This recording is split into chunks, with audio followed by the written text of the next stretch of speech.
Дэлхийн минь олон улсын чуулганы маань эрдэм шинжилгээний урал өнөөдөр эхэлж байна. Бидний өвөг дээдсүүд эрт цаг үеэс эдээр бие чимхээр эрдмээр бие чим гэж хэлдэг байж. Тэгэхээр эрдэм мэдлэг оюун ухааныг эрхэмлэн дээдлээд өнөөдөр оюун ухаандаа гэрэл гэлбаа нэгийг нэмээд ухаарал нэгийг сонсох гээд ирсэн. Та бүхэндээ баярлалаа. Талархлаа. Энэ хурлын маань гол зорилго гэх юм бол хүмүүс бид их дэлхийдээ ээлтэй хүндрэх ухаан, үзэл санаа хүмүүс түгээн дэлгэрүүлэх. Их дэлхий хайрлах гэдэг маань юг хайрлах гэсэн үг вэ гэдгийг таниулж ойлгуулах чаа. Энэ сэдвийн хүрээнд бид нар 3 үндсэн агуулгыг та бүхэнд таниулахаар зоригдол болгосон байгаа. Хий буюу агаар, чиг буюу ус, тоос буюу хөрс шороо. Энэ бол одоо их дэлхий дээр байгаа амьтан хүн их дэлхий энэ бүхний яг эхлэл үүсэл байдаг. Эндээс бүх зүйл салбар. Дэлхийг хайрлна гэдэг бол зүгээр нэг боо хүний хийдэг ажил биш. Зүгээр нэг их оронч хүний хийдэг ажил биш. Энэ бол бид энд сууж байгаа. Энэ агаараар амьсгалж байгаа, усууж байгаа, хөрсөн дээр гисгэж байгаа хүн болгоны л хийх ёстой ажил учраас бизнесийнхэн ч гэсэн энэ ажлыг бид нар бол дэмжиж байдаг. Бөөнөр бидний гол зорилго бол энэ их дэлхийг яг энэ байгаа унган төрөх үзэсгэлэн төгөлдрийн байдлаар нь өөрсдөө хэрэглээд энд амьдраа зогсохгүй үр удамдаа дамжуулах олон 100 жил, 1000 жилээр энэ өөрсдийн үр удмыг нэг туга эрүүл сайвал амьдруулахад одоо өнөөгийн амьдралынхаа бүх зорилго тийм үлдэл зориулж байгаа усууд юм аа. Алаг дэлхий маань өөрөө хийх чиг тооцоос бүрдсэн бол алаг дэлхий дээр байгаа юм бүхэн мөн ялгаагүй хийх чиг тооцоос бүрдэлтэй. Бид нар өнөөдөр хийх чиг тоос гэж яриад байна. Энэ бид нар өмнөх зүйлээ мартчихад эсвэл мэдхгүй дээ ч юм уу.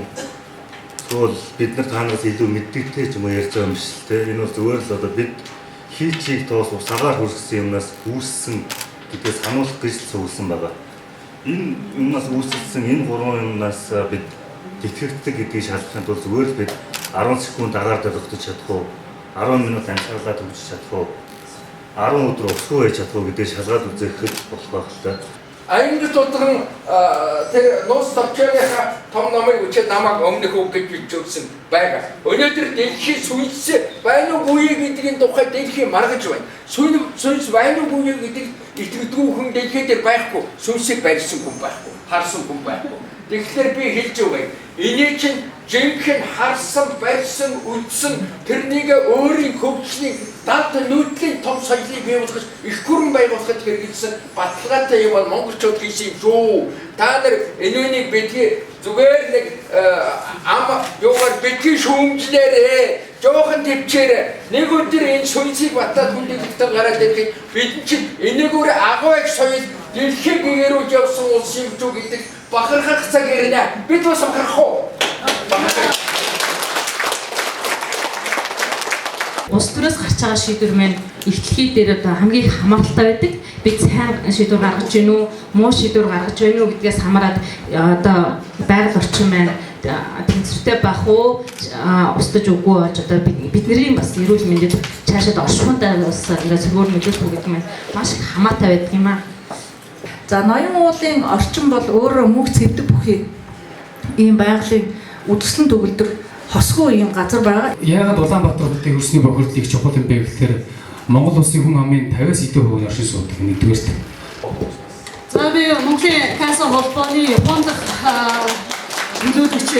төлөөлөгч хийдэг католик хүн байна.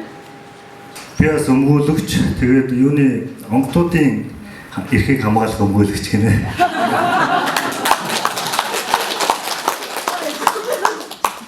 Y también soy curandero. Curandero quiere decir hombre medicina.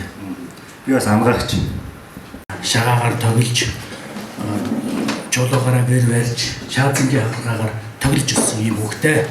Та бүхэнтэйгээ адилхан. Тэгээд энэ лазерыг ашиглаад эрчим хүч үйлдвэрлэх тийм том төхөөрөмж зохион бүтээхээр ажиллаж байгаа. Тэгээд одоо бол би тэрийг хэлэхдээ бол маш их одоо сэтгэл хангалуун байдаг юм. Энэ хэрэгцээний яаж хязгаарлах? Хэрэгцээний яаж хязгаарлах? Хэрэгцээтэй хэдий хэмжээгээр ажиллаж бид нэр хүмүүст амьдрах вэ гэдэг асуудал гарч ирж байна.